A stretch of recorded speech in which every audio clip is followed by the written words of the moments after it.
Hello friends, सीमांत academy YouTube channel पे आपका स्वागत है। देखिए, आज का टॉपिक है उत्तराखंड के प्रमुख रचनाकार एवं साहित्यकार। तो टॉपिक को अंत तक जरूर देखें और ये टॉपिक हर किसी के लिए महत्वपूर्ण रहने वाला है। चलिए स्टार्ट करते हैं। पहला है सलेश मटियानी। इनका जन्म 14 अक्टूबर 1931 में होता है और इनका जन्म स्थान अल्मोड़ा के बाड़ेछीना गाँव में हुआ और इनका निधन 14 अप्रैल 2001 में हुआ।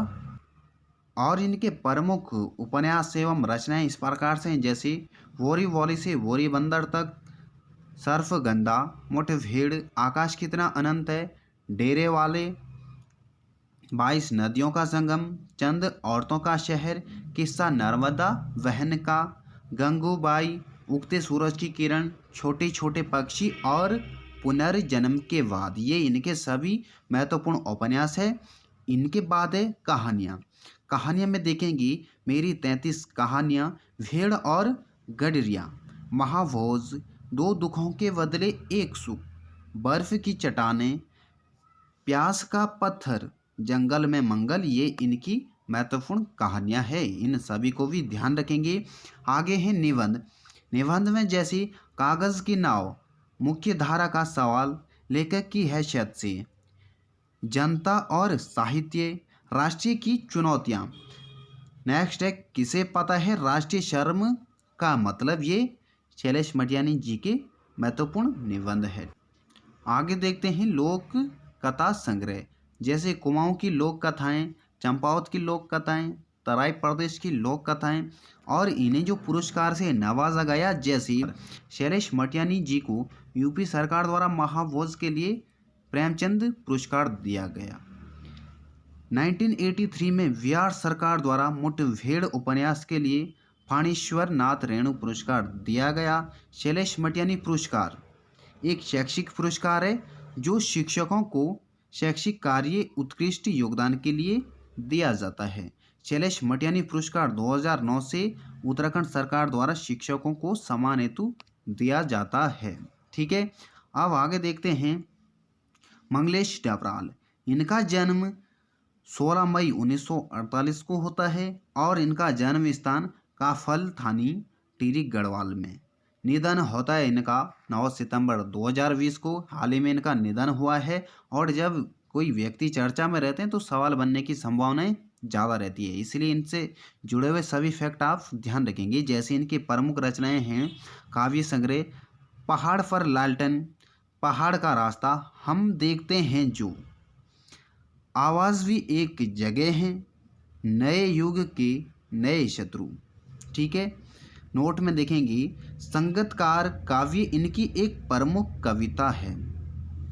गद्य संग्रह जैसे लेखक की रोटी, कवि का अकेलापन। ठीक है, आगे देखते हैं पट कथा लेखक नागार्जुन हो गया, निर्मला वर्मा, महादेवी वर्मा और गुरुदयाल। पुरस्कार इन्हें सन 2000 में हम जो देखते हैं के लिए दिया गया साहित्य अकादमी पुरस्कार और 1989 को श्रीकांत वर्मा पुरस्कार मिला और 1982 को ओम प्रकाश स्मृति सम्मान मिला। ठीक है, आगे देखते हैं पीताम्बर दत्त बड़वाल। इनका जन्म 13 सितंबर 1901 में हुआ और जन्म स्थान पालेगांव पौड़ी गढ़वाल में। निधन 24 जुलाई 1944 को हुआ। और इनकी प्रमुख रचनाएं जैसी हिंदी साहित्य के निर्गुणवाद, संप्रदाय, रूपक रहस्य, गौरववाणी और गद्य सौरभ। इनके द्वारा हिलमैन नामक पत्रिका का प्रकाशन किया गया। आगे देखते हैं शेखर जोशी। शेखर जोशी का जन्म सितंबर 1932 में होता है। जन्म स्थान अल्मोड़ा के ओलिया गांव में। और इनके प्रमुख उपन्यास जैसे कोसी का घटवार, मेरा पहाड़, चीटे के पर, साथ के लोग और अंतिम में है हल वाला। कहानियाँ जैसे दस्यु, नौरंगी, बीमार है और वधभू, ये इनकी सभी कहानियाँ हैं।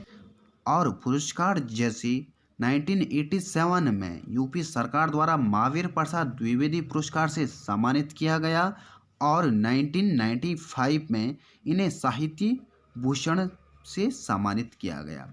अब आगे देखते हैं लोकरत्न गुमानी पंत जी को। इनका जन्म होता है 10 मार्च 1790, निधन होता है 1846 में। इनका उपनाम लोकरत्न पंत है और इनका जन्म स्थान काशीपुर नैनीताल में है। कुमाऊं तथा नेपाली भाषा के पहले कवि माने जाते हैं लोकरत्न गुमानी पंत जी को। इनकी प्रमुख रचनाएं जैसी राम नाम पंचाशिका, राम महिमा, गंगा शतक, जगन्नाथाष्टक, कृष्णाष्टक, राम विनय, विज्ञप्ति सार और नीति शतक इनकी प्रमुख रचना है। और अंतिम में है सुमित्रानंदन पंत, जिन्हें प्रकृति का सुकुमार कवि भी कहा जाता है। और इनका जन्म स्थान कौसानी उत्तराखंड। मृत्यु 28 सितंबर 1977। और रचनाएं इनकी प्रमुख जैसे पल्लव होगी, चिदम्बरा होगी, ग्राम्य होगी। पुरस्कार से जो सम्मानित किए गए जैसे पुरस्कार पद्म भूषण मिला 1961 को और ज्ञानपीठ पुरस्कार मिला 1968 को चिदम्बरा रचना के लिए। ठीक है, अब आगे देखते हैं गिरीश तिवारी गिरदा। इनका जन्म 10 सितंबर 1945 को होता है। जन्म स्थान अल्मोड़ा जौली गांव में और निधन 22 सितंबर सन 2010 में होता है। इन्हें कुमाऊं का जन कवि माना जाता है और इनकी प्रमुख रचनाएं जैसी अंधा युग, अंधेरी नगरी, चौपट राजा, नगाड़े खामोश, धनुष यज्ञ जैसी इनकी रचनाएं हैं। तो आज का टॉपिक यहीं तक था। वीडियो पसंद आए तो लाइक करें और चैनल को सब्सक्राइब जरूर करें। धन्यवाद।